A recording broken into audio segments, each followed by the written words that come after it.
wabarakatuh. Waalaikumsalam warahmatullahi wabarakatuh. Alhamdulillah kembali lagi bersama saya AMR di channel AMR Mujur Cepu. Kali ini kita silaturahim sowan gendalemipun Kiai Nyentrik dan unik. Mungkin jenengan untuk daerah Jonegoro, Cepu dan sekitarnya tidak asing lagi sosok Gus Saif Kiai Haji Saifur Rahmah nggih. Saifur Rahman. Dua, Saifur Rahman juga bisa. Saifur Rahmah bisa. Mendua. Maknanya nggih penging masna ya Mbak nggih. Nah, sering keturutan. Sering keturutan. Iya, memang akrabnya panggil Gus Saif. Meskipun beliau sebenarnya bukan Gus lagi. Soalnya Gus itu masa-masa sing nakal-nakal nih Gus. Tapi sekolah mungkin Gus karena masih nakal. Ini beliau akan berbagi cerita tentang hal yang sangat inspiratif sekali bagi saya. Apalagi di saat pandemi seperti ini, di saat harga-harga bahan pokok melejit naik, tentu itu akan membuat ibu negara, bendahara kita di bagian perdapuran itu bingung karena belanjanya otomatis akan meningkat. Nah, beliau ini punya trik dan cara dan sudah beliau praktekkan. Karena yang beliau tangani santrinya bukan hanya sedikit tapi ribuan. Oleh karena itu beliau memutar otak, memanage agar bagaimana di saat harga itu melambung tinggi, beliau masih santai saja, tidak terlalu bingung dengan harga-harga bahan pokok yang melambung tinggi. Oke, tanpa panjang lebar, langsung saja kita menuju ke narasumbernya, beliau Kiai Haji Saifur Rahmah. Monggo ya. Assalamualaikum warahmatullahi wabarakatuh. Waalaikumsalam warahmatullahi wabarakatuh. Terima kasih atas kerawan Mas Maimun. Yang kebetulan kemarin ngomong-ngomong, saya punya satu trik di dalam mensikapi keberadaan khususnya kaitannya dengan keperluan sehari-hari. Alhamdulillah beliau ada saut manuk coro Jawa ini datang sini untuk bersama-sama melihat.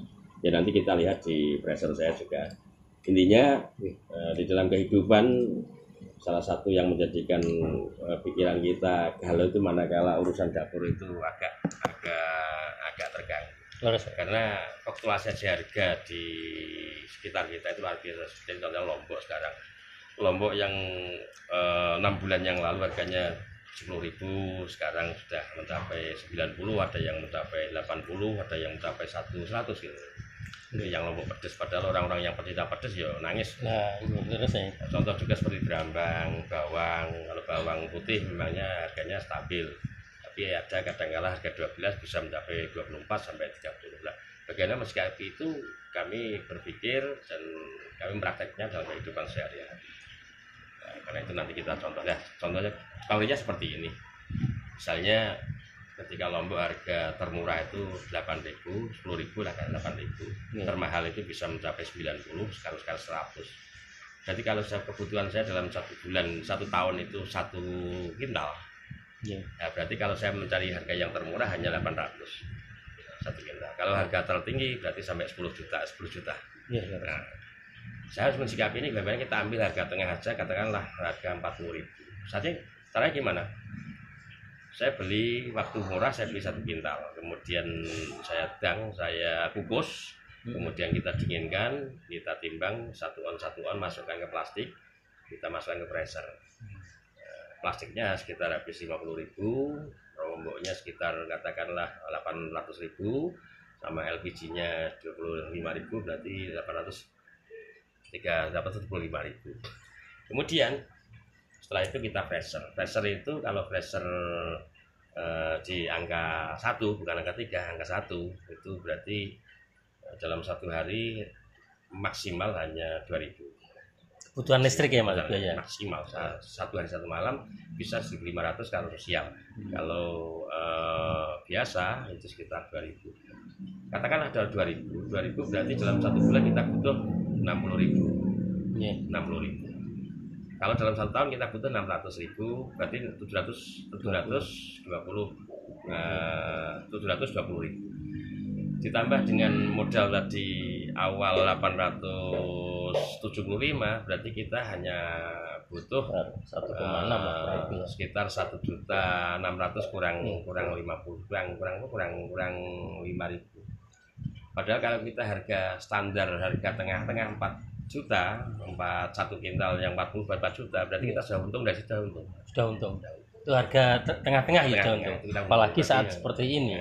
Jadi kalau saat sekarang misalnya adik-adik saya yang kos, yang melayani 200, yang melayani yang rata-rata setiap hari dia harus menghabiskan lombok antara 1 sampai 1,5 kilo setiap hari.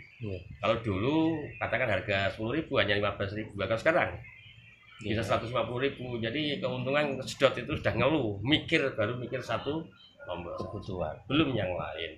Contohnya bawang putih misalnya. Tapi ketika lombok mahal, kadang ada yang murah seperti Brambang, bawang merah itu kan. Tapi sekarang Brambang itu mulai naik. Nah, untuk yang Brambang ini kami baru dicoba, tapi belum bisa menemukan satu formula untuk pengawetan yang sudah kami coba. Itu kita beli banyak, kita blender, kemudian kita goreng dengan minyak yang bagus. Kemudian setelah kita matang, masukkan sekalian minyaknya ke dalam botol, kemudian kita kemas di kulkas. Itu bisa untuk masak, tinggal ngesoi seperti orang jualan mie ayam. Sedangkan untuk bawang putih kami menggunakan sistem kita beli banyak, kemudian kita iris tipis-tipis, kita jemur di sinar matahari. Setelah itu kita blender, kita buat tepung. Tepungnya itu nanti sama. Jadi yang paling vital karena di sini rata-rata penyuka pedas, jadi yang titik berat saya itu pada lombok tadi yang harganya selalu naik terus seperti itu. Sedangkan janganan misalnya kalau sayur tewel yang di Jogja katakan gudeg gitu. Ya, gudeg. Waktu murah kan ya buah-buah kan nggak makan. Nah, itu kita beli, kemudian kita masak, kita kasih garam sedikit, kita sematang, kita dinginkan, kita makan freezer sesuai dengan kebutuhan. Daging pun seperti itu. Misalnya saya juga karena terjun di masyarakat, kadang saya dikasih ayam utuh, sedangkan nggak kita makan, ya kita masukkan dalam freezer semuanya. Itu untuk apa? Ya kita manfaatkan pada hari-hari yang ketika kita tidak ada. Karena dalam hadis Nabi kan dikatakan jaga sempat sebelum sempit. Jadi itu untuk supaya kita tidak menjadi orang yang hanya bisanya berkeluh kesah terhadap situasi. Karena itu. Terus bertahan sampai berapa lama ini makanan matang kata soal gudeg ya? Kita tumbas gudeg saat ini misalkan tidak habis kita makan, kita beli banyak terus kita simpan dalam freezer dengan metode jenengan, itu bertahan sampai berapa lama? Selama freezer itu tidak mati dalam jangka 3 hari 3 malam, maka sampai kapanpun, bahkan sampai 2 tahun pun masakan itu tidak akan berubah. 2 tahun tidak berubah ya? Kita pengemasannya, mohon maaf kalau daging rata-rata kita kan dapat daging misalnya 5 kilo misalnya. Kalau orang kampung kan kadang 2 kilo langsung dimasukkan ke freezer, kemudian mau dimasak diambil, diiris, sisanya masukkan. Ini salah. Jadi kita harus kerja di awal. Jadi misalnya dapat daging, saya dapat kiriman daging dari teman, misalkan daging kurban ya, kurban, saya iris selebar rokok itu sekitar ukuran 2 on. 2 on, kita masukkan plastik, kemudian kita ambil anginnya, disedot angin, kita masuk. Jadi ketika kita mau masak, misalnya 1 kilo, tinggal ambil 5, tidak mengganggu yang lain. Maka selama itu tidak akan masalah. Bahkan saya daging pernah 3 tahun. Dan tidak berubah rasanya. Cuman kan nembe semerap niki. Terus biasanya angsal daging korban, krono kan wis rodok mumbul sih. Jadi setiap masjid ngasih, majelis taklim ngasih. Sampai kemarin satu kulkas itu full, pinjam freezernya ibu juga full, sebagian saya kirim ke Tuban juga. Nah ternyata mungkin karena tidak menggunakan metode jenengan, itu kan biasanya saya plastik tuh, yang ngasih 1 kilo, 2 kilo, langsung saya masukkan gundang-gundeng. Ketika saya masak hanya butuh secuil saja, ternyata selang 1 minggu pengen masak lagi sudah berbau, sudah busuk. Sudah hilang, ya. Karena ketika dia mulai awal sudah menjadi es terus, maka dia akan terjaga. Sama juga, jadi semuanya barang itu harus dikemas sesuai dengan kebutuhan. Jadi jangan sekali, misalnya lombok pun harus dikemas dengan kebutuhan 1 on. Jangan sekali-kali kita ngemas 1 kilo, padahal kebutuhan kita 1 on. Kita ambil nanti masuk lagi rusak. Pisang pernah dulu ketika di jamaah di namanya desa Kacangan Tambarjo itu, pisang Suko Pipit yang harganya waktu satu tundun itu 125, terjun bebas tinggal 25 sampai 30. Saya ke jamaah, tolong saya wonten gedang nganggur kalau nyuwun, saya ambil sekitar 16 tundun lebih. Saya matang, sini saya ibu matang, begitu matang Itu hijau coba kita dikukus, matang kita kulitin, kemudian kita masukkan ke plastik seperti sosis itu, 555 kita ambil, terus kita masukkan ke freezer. 1 bulan saya ambil, saya goreng, ternyata nikmat, kenyal, enak. Kemudian 2 bulan kita gunakan kolak, enak, masih enak. Sampai ke bulan ke-8 ternyata tidak berubah. Pisang bangun Pisang. 8. Ini satu hal yang kenapa kita tidak, katakanlah, wah freezer harganya mahal. Mohon maaf, dengan HP ini lebih mahal HP ini. Manfaatnya HP ini setrumnya ini bukan mangan setrum aja, ini mangan apa? Mangan pulsa juga. Hakikatnya apa? Kalau kita freezer paling 1 bulan hanya 60.000, tapi kemanfaatannya luar biasa. Nah ini kadang-kala bisa 100.000 tapi hanya gunakan untuk mohon maaf. Terus data dan itu maksimal ya, rata-rata gitu. 100.000 untuk ngopeni HP ini, ngopeni loh barang ini. Kita ambil YouTubean enggak apa-apa kalau sudah menghasilkan. Terus mungkin terutama bagi panjenengan-panjenengan yang memiliki santri atau apa itu anak kos-kosan banyak, itu bisa ditiru apa yang telah disampaikan oleh beliau ini. Ya, untuk lebihannya mari dilihat di sana. Wah, mari kita jalan-jalan grebek lebih dalam ke sana, kita lihat bagaimana prakteknya. Monggo.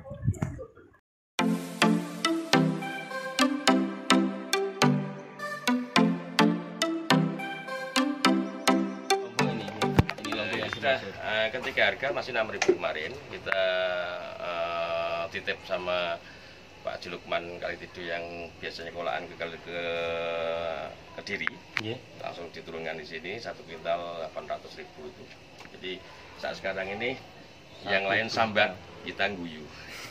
Karena di sini masih 800.000 sekarang sudah 9 jutaan ya, 9 juta sampai 10 juta.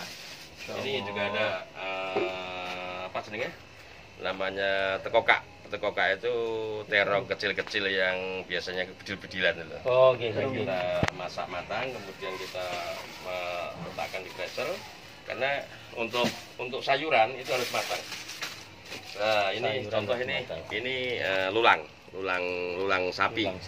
Yang caranya masak, misalnya jangan sekali kita ambil langsung dimasak, jangan. Ini contoh misalnya gini ya. Kita mau masak besok jam 8, acara jam 9, jam 10 misalnya, jam 10 pagi besok. Berarti paling tidak jam 10 malam harus sudah diambil ini. Kalau bisa jam maghrib kita ambil, kita letakkan di satu tempat, yang penting bersih, tidak cincak tikus. Kemudian biarkan sampai dia mencair dengan suhu ruangan, baru dimasak. Maka rasanya tidak akan berubah. Kurang lebih berapa jam ya? Dari 12 jam. 12 jam. Jadi kalau misalnya langsung dimasak, mohon maaf, misalnya lulang seperti ini, langsung digodok, dipaksa untuk dimasak, nanti rasanya seperti gabus. Tapi ketika dimasak, ketika sudah suhu ruangan, maka kembali dia. Daging pun seperti itu. Jangan pernah kita dari freezer langsung dimasak, maka rasanya pasti akan hilang 50%, bahkan 60%. Itu kesalahan kita ini. Biasanya dipaksa dicairkan dengan digodok. Ini biarkan di suhu ruangan sampai 12 jam. Ini godong kates. Ya, godong kates. Ini cuy. Godong kates yang sudah matang, kemudian kita masukkan ketika kita mau butuh apapun aja, dan itu tidak akan berubah selama cara masaknya benar. Ini kalau nggak salah apa ini? Apa ini? Apa ini? Kaldu ayam. Kaldu. Ini daging ini semuanya masih lombok. Ini lombok kemasannya seperti ini. Ini didang rian ya? Iya, didang dulu. Dikukus, didang dulu matang, terus kemas segini. Memang paling baik menggunakan kemasan seperti ini, tapi kita mahal. Kita pakai plastik yang es tadi. Jadi hakikatnya kita tidak susah mau masak apapun, kita tinggal misalnya mau masak bandeng tinggal ambil. Besok mau bandeng berarti sorenya kita ambil, daging ini sampai dingin, besok dimasak. Enggak ada perubahan sama sekali. Nah mungkin para pemirsa pengen tahu harga satu freezernya ini berapa ya? Sekarang saya mikirnya kan, ayo punya freezer, dia punya freezer, terus gimana kan ngoten mikirnya? Ini dulu saya beli hanya satu, waktu itu harganya 3.050.000. Kemudian kita buatkan seperti ini karena memang kita butuh, ya ada rodanya, tapi ketika nanti rodanya terlalu kecil, saya buatkan seperti ini. Jadi ini khusus hanya modifikasi saja. Kuncian untuk kunci, karena di sini pondok anak kecil banyak, nanti kalau nggak dibuka itu terus repot. Jadi kita juga jadi nggak masalah. Jadi 3,5 juta, kemudian saya beli, 1 tahun kemudian beli 2. Ini mau rencana mau beli lagi karena memang apa? Karena memang sangat bermanfaat betul untuk maslahatan.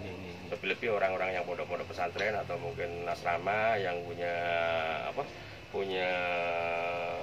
tanggungan banyak untuk memberikan makan itu, yang terbaik adalah menggunakan seperti ini. Sehingga keuntungan itu bisa dilihat. Bukan hanya kalau kesah yang ada, tapi betul-betul syukur. Harus.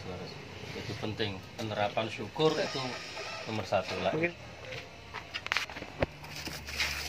Ini daging lulang, bawahnya daging, sebelah sini lombok, di bawahnya sini, di atasnya ini masih janganan-janganan yang kemarin baru dimasak. Ini ke apa ini? Gedok kates. Jadi semuanya kalau sayur harus matang. Jangan. Seperti ini apa ini? Kaldu. Kaldu. Ini pete juga harus masak. Lengkap. Jadi semuanya ada. Alhamdulillah.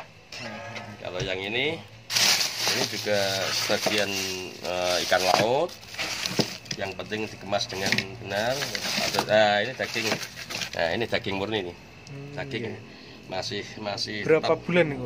Daging mulai besar kemarin. Masya Allah. Ini ayam. Nah, ini daging masih. Ini jeruan nggak salah. Jadi kita semuanya ada, tinggal mau masak apa tergantung.